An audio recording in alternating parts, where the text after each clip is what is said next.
जय माता के भक्तों, 10वें अध्याय में विनियोग नहीं है, ध्यान से प्रारंभ है।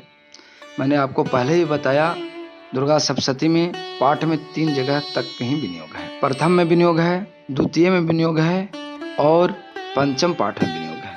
उसके बाद माता का डायरेक्ट ध्यान किया जाता है।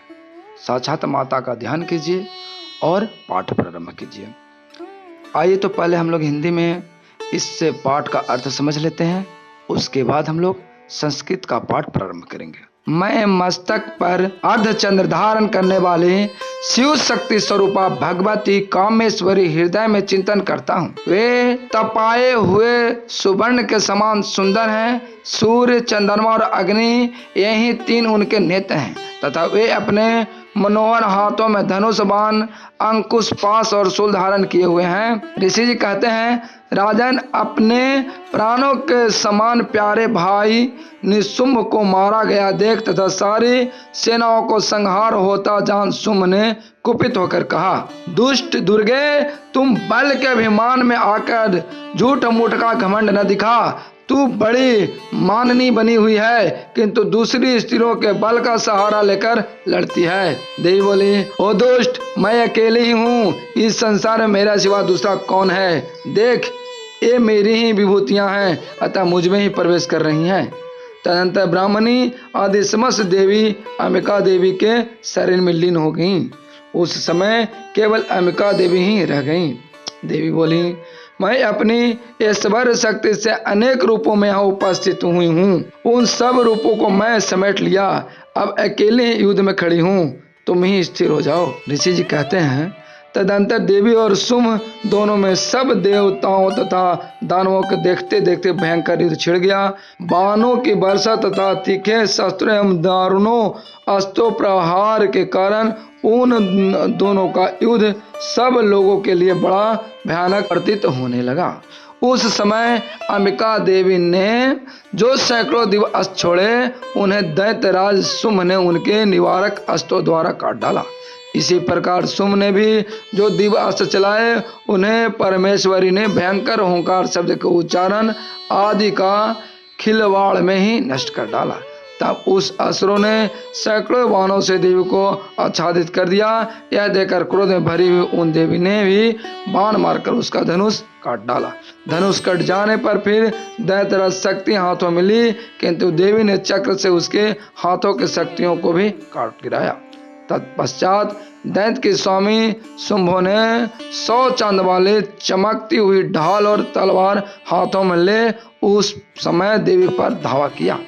उसके आते ही चंडका ने अपने धनुष से छोड़े हुए तीखे बाणों द्वारा उसके सूर्य किरणों के समान उज्जवल ढाल और तलवार को तुरंत काट दिया। फिर उस दैत्य के घोड़े और सारथी मारे गए। धनुष तो पहले ही कट चुका था, अब उसने अंबिका को मारे जाने के लिए उद्यत हुआ। भयंकर मुदगर हाथों में लिए उसे आते देख देवी ने अपने तीक्ष्ण बाणों से उसका उदर भी काट डाला। तिस पर भी वह असुर मुका तानकर बड़े वेग से देवी की ओर झपटा। उस दैत्यराज देवी को छाती में मुक्का मारा। तब उन देवी ने उसकी छाती में एक चाटा जड़ दिया। देवी का थप्पड़ खाकर दैत्यराज शुंभ पृथ्वी पर गिर पड़ा, किंतु पुनः सहसा पूर्वत उठकर खड़ा हो गया। फिर वह उछला और देवी को ऊपर ले जाकर आकाश में खड़ा हो गया। तब चंडिका आकाश में भी बिना किसी आधार के ही शुंभ के साथ युद्ध करने लगी। उस समय दैत्य और चंडिका आकाश में एक दूसरे से लड़ने लगे। उनका वह युद्ध पहले सिद्ध और मुनियों के विस्मय में डालने वाला हुआ। फिर अंबिका ने शुंभ के साथ बहुत देर तक युद्ध करने के पश्चात उसे उठाकर घुमाया और पृथ्वी पर पटक दिया। पटके जाने पर पृथ्वी पर आने के बाद वह दुष्टात्मा दैत्य पुनः चंडिका से वध करने के लिए उद्धत हो उठा। तब समस्त दैत्यों के राजा शुंभ ने अपनी ओर आते देख देवी के त्रिशूल उसकी छाती में छेद कर उसे पृथ्वी पर गिरा दिया। इसी के बाद माता ने शुंभ को वहीं अपने शेर के साथ वध कर देती हैं। तो आइए और इसका हम लोग सारांश अर्थ आगे पाठ में जानेंगे। और अभी हम लोग माता प्रसन्न होती हैं संस्कृत पाठ से, तो संस्कृत पाठ प्रारंभ करते हैं। जय माता की भक्तों। ध्यानम।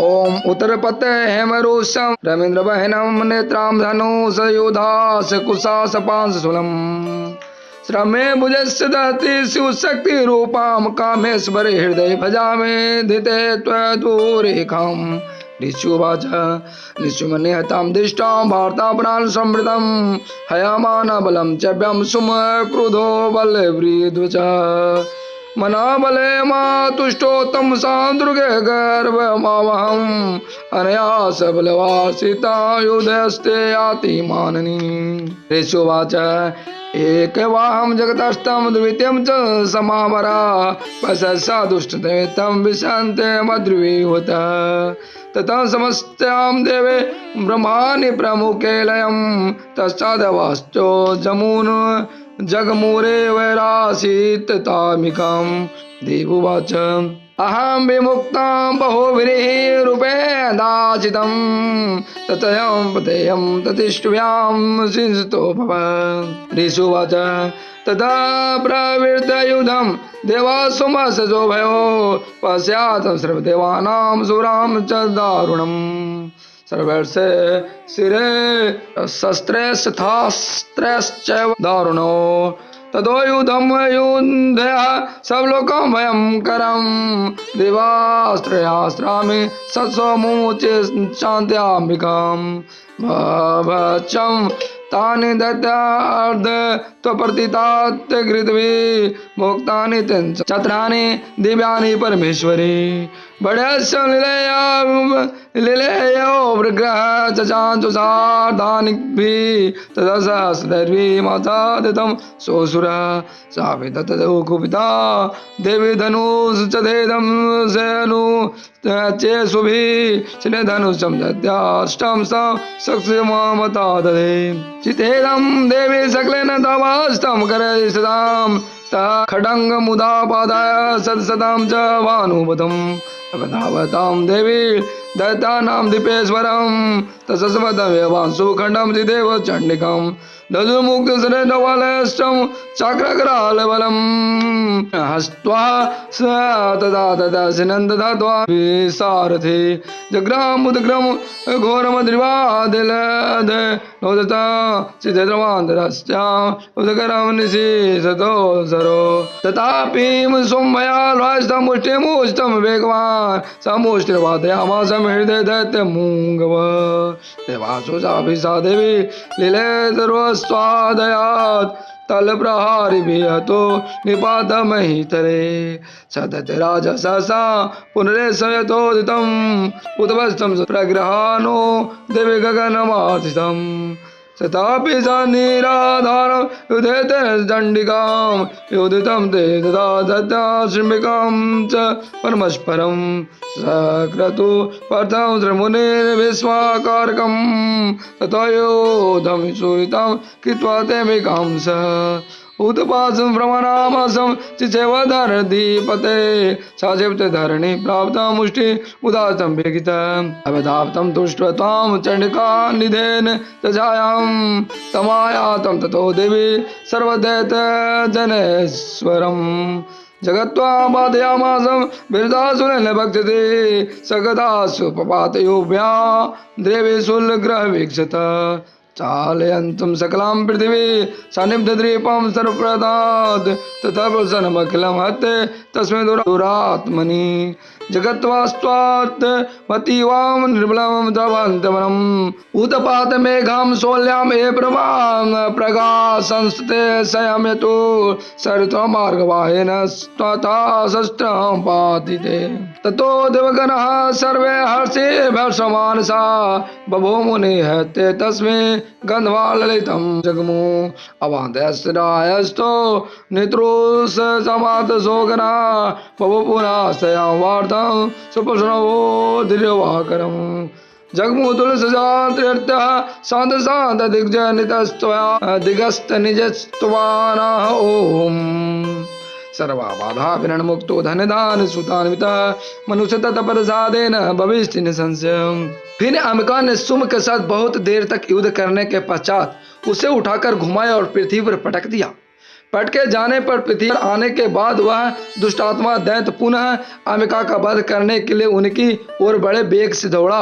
तब समस्त दैत्यों को राजा शुंभ को अपनी ओर आता देख देवी ने त्रिशूल के उसके ऊपर छाती पर उसे पृथ्वी पर गिरा दिया। देवी ने शूल की धार से घायल होने पर उसके प्राण पेखेड़ू उड़ गए और वह समुद्रों, द्वीपों तथा पर्वतों सहित समूची पृथ्वी को कांपता हुआ भूमि पर गिर पड़ा। तदंतर उस दुरात्मा मारे जाने पर संपूर्ण जगत प्रसन्न एवं पूर्ण स्वस्थ हो गया। तब आकाश स्वच्छ दिखाई देने लगी। पहले जो ऊत पात सूचक मेघ और उत्कापात होने थे वे सब शांत हो गए तथा उस दैत्य को मारे जाने पर नदियां भी ठीक मार्ग से बहने लगीं। उस समय शुंभ की मृत्यु के बाद संपूर्ण देवताओं का हृदय हर्ष से भर गया और गर्भगन मधुर गीत गाने लगे। दूसरे गंधर्व बाजे बजाने लगे और अप्सराएं नाचने लगी। पवित्र वायु बहने लगे। सूर्य की प्रवाह उत्तर हो गई। अग्निशाले से बुझी हुई आग अपने आप प्रज्वलित हो उठी तथा संपूर्ण दिशाओं में भयंकर शब्द शांत हो गया। भक्तों, माता का यह पाठ है, इसे जानकर जो पढ़ते हैं उनकी सब विघ्न बाधाएं दूर होती हैं। माता सदा उनको कल्याण करते हैं। जय माता के।